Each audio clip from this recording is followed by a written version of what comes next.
Welcome back to Frontline News. I'm Sasha Lee Hamilton. It's now time for Frontline Business.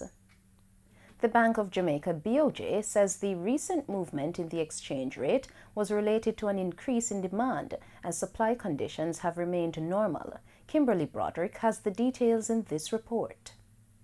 In a release Wednesday, the central bank said it has noted the renewed expressions of concern by some about the pace of movement and the availability of foreign currency.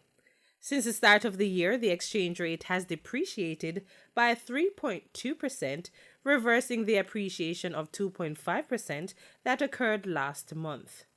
However, the BOJ says so far this month, the average daily inflows of foreign currency into the market has been approximately $31 million, which is greater than the average daily inflows for January 2019. The central bank notes that the increase in demand is related in part to restocking activities by retailers. In addition, the demand has increased in the context of financial institutions buying on behalf of their customers to fund real sector investments and planned portfolio-related transactions. The BOJ says traders have also been buying on their own account since the start of the year to restore their foreign currency positions, having sold more foreign currency to the market than they bought in December. It says it expects the foreign exchange market to revert to more normal patterns in the near future. Kimberly Broderick, Frontline Business. Proven Investments has announced plans to acquire a commercial bank in the Eastern Caribbean. Gabriel Thompson has the details. President and CEO of Proven Wealth Johan Heaven says the company will use some of the funds from its upcoming public offer to fund the acquisition. The financial sector company that we have lined up is in the Eastern Caribbean, and we expect great things from this opportunity, and we look forward to executing on this transaction within the coming quarter. Also in the pipeline are a number of real estate projects which the company hopes will add value to its current holdings. Mr. Heaven says he hopes the company will continue its positive financial trend with the addition of these new investments.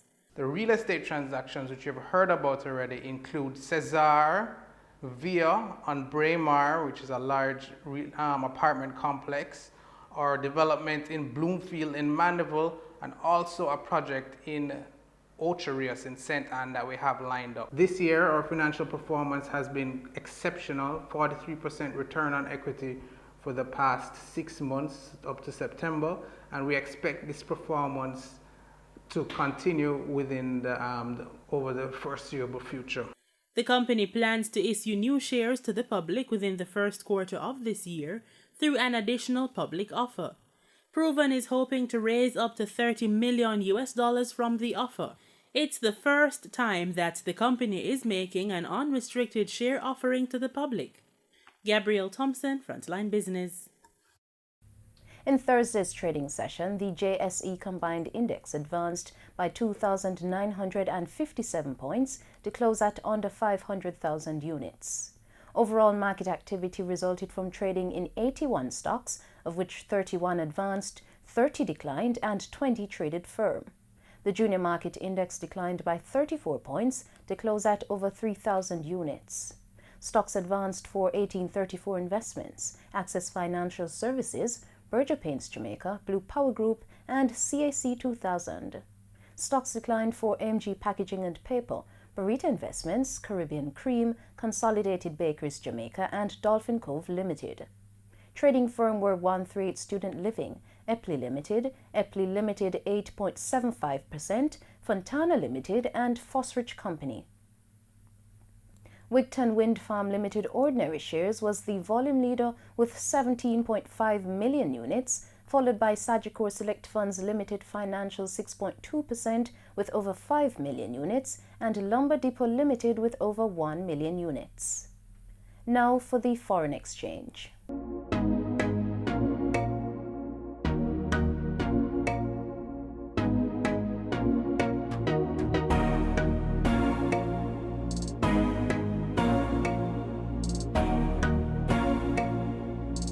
And news in oil. Oil rose on Thursday as the long-awaited Phase 1 trade deal between the United States and China brought some relief to markets, but the gains were capped after the International Energy Agency said it expected oil production to outpace demand. Brent crude futures gained 50 cents to $64.50 a barrel. West Texas Intermediate WTI crude futures rose 38 cents to $58.19 a barrel. And that's it for Frontline Business. I'm Sasha Lee Hamilton. Pleasant viewing.